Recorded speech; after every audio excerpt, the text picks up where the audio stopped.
नाबालिग लड़की के यौन शोषण के गंभीर आरोप पर आसाराम की गिरफ्तारी भी हो सकती है। जोधपुर पुलिस किसी भी वक्त उनसे पूछताछ कर सकती है।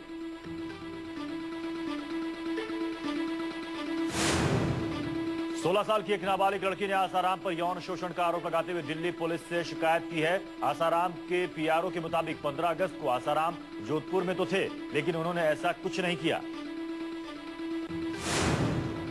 आसाराम पर आरोप के बाद सियासी तूफान उठ खड़ा हुआ है। उमा भारती ने ट्वीट पर लिखा, आसाराम निर्दोष हैं, बापू संत हैं, कांग्रेस का विरोध करने की उन्हें सजा दी जा रही है। संसद के दोनों सदनों में आज भी कोयला घोटाले से जुड़ी गायब फाइलों पर घमासान मचा रहा। सदन में प्रधानमंत्री के बयान की मांग बीजेपी और लेफ्ट पार्टियों के सांसदों के सदस्यों ने जोरदार ढंग से उठाई। लोकसभा कल तक के लिए स्थगित। संसद में कोयला घोटाले की सीक्रेट फाइलों के मुद्दे पर जारी गतिरोध के बीच लोकसभा में 11 कांग्रेसी और टीडीपी सांसदों के निलंबन के फैसले ने नया हंगामा खड़ा कर दिया। संसदीय कार्य मंत्री कमलनाथ ने लोकसभा के इस सत्र में हंगामा करने वाले सीमांध्र के 11 सांसदों को निलंबित करने का प्रस्ताव रखा था, लेकिन यह दांव भी उल्टा पड़ता दिख रहा है। बीजेपी इन सांसदों के बचाव में आ गई है और प्रस्ताव पारित नहीं हो सका।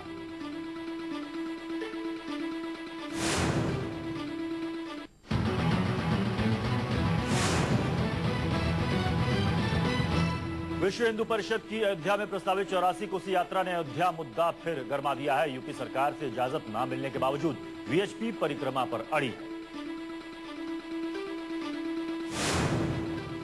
वीएचपी के ऐलान के मद्देनजर अयोध्या को छावनी में तब्दील कर दिया गया और जगह जगह सुरक्षाकर्मियों की तैनाती भी कर दी गई है। 84 कोसी यात्रा पर बैन के बाद आरोपों का सामना कर रहे आजम खान के मुताबिक सूबे में कानून व्यवस्था की हालत को देखते हुए परिक्रमा पर बैन लगाया गया है। अगर इस यात्रा का उद्देश्य राजनीतिक है जी, तो समाजवादी पार्टी भी राजनीतिक है जी।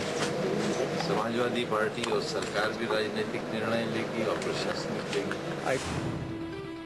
दिग्विजय सिंह ने परिक्रमा यात्रा को सियासी यात्रा करार दिया है। दिग्गी बोले, वीएचपी मामले को सांप्रदायिक रंग देकर राजनीतिक लाभ की फिराक में है। समाजवादी लीडर राजेंद्र चौधरी के मुताबिक यूपी सरकार वीएचपी के मंसूबों को कामयाब नहीं होने देगी। यूपी को गुजरात नहीं बनने देंगे।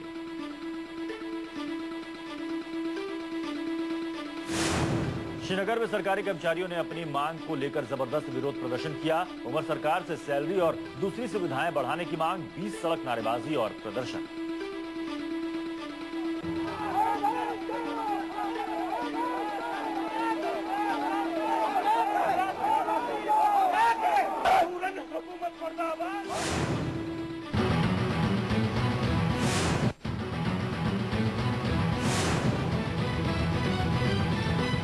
सोलह दिसंबर दिल्ली गैंगरेप केस में नाबालिग आरोपी की सुनवाई को लेकर सुप्रीम कोर्ट ने जुवेनाइल जस्टिस बोर्ड को आगे की कार्यवाही जारी रखने पर हरी झंडी दे दी है।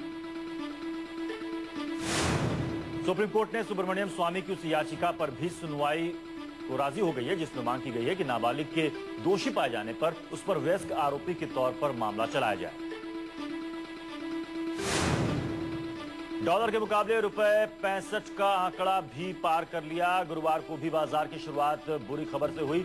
रुपए सारी सीमाएं तोड़ दी रुपए ने और बाजार खुलते ही 65.05 पर पहुंच गया। रुपए की कीमत में लगातार इतनी बड़ी गिरावट कभी नहीं आई। जानकारों के मुताबिक डॉलर की भारी मांग और घरेलू बाजार में नकारात्मक माहौल के कारण रुपया रिकॉर्ड गिरावट को तोड़ता जा रहा है। बिहार सरकार में बीजेपी कोटे से मंत्री रहे 8 पूर्व मंत्रियों को बंगला खाली करने का नोटिस, 1 हफ्ते में बंगला खाली करने का अल्टीमेटम। जिन मंत्रियों को नोटिस भेजा गया है उनमें राज्य के पूर्व पशुपालन मंत्री गिरिराज सिंह भी शामिल हैं, जो नरेंद्र मोदी के करीबी बताए जाते हैं। सरकार में मंत्री रहे सुशील कुमार मोदी और नंदकिशोर यादव को यह नोटिस नहीं दिया गया है, क्योंकि वो विधानसभा और विधान परिषद में विपक्ष के नेता हैं।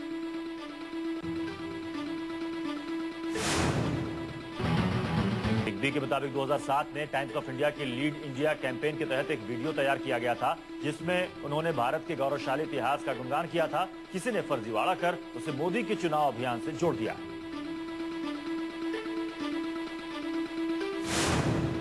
केंद्रीय मंत्री राजीव शुक्ला ने बिग बी के फर्जी वीडियो के मसले पर मोदी पर निशाना साधा है। कहा, मोदी के समर्थक किस हद तक जा सकते हैं, ये इसकी बानगी भर है। तो अभी इतना फर्जीवाड़ा नरेंद्र मोदी के समर्थकों ने शुरू कर दिया है कि अमिताभ बच्चन ऐसे आदमी को कहना पड़ा कि जांच होनी चाहिए। तो अगर अभी से ये हाल है तो आगे नारायण कुशल करें। एक्टर जॉन इब्राहिम की प्रोडक्शन वाली मद्रास कैफे को लेकर विवाद छिड़ गया है। तमिल समर्थक समूह लिट्टे की कथित रूप से नकारात्मक छवि पेश करने के खिलाफ फिल्म का विरोध हो रहा है। मद्रास कैफे में तमिलों को आतंकवादी के रूप में दिखाने पर जोरदार राजनीति भी हो रही है। इस मामले में बीजेपी ने सख्त रुख अपनाते हुए इसे मुंबई में नहीं चलने देने का दावा किया है। चेन्नई में छात्रों ने 23 अगस्त को रिलीज होने वाली मद्रास कैफे के विरोध में प्रदर्शन किया। उन्होंने इसको रिलीज करने के खिलाफ पुलिस को शिकायत दी और फिल्म पर प्रतिबंध लगाने की भी मांग की।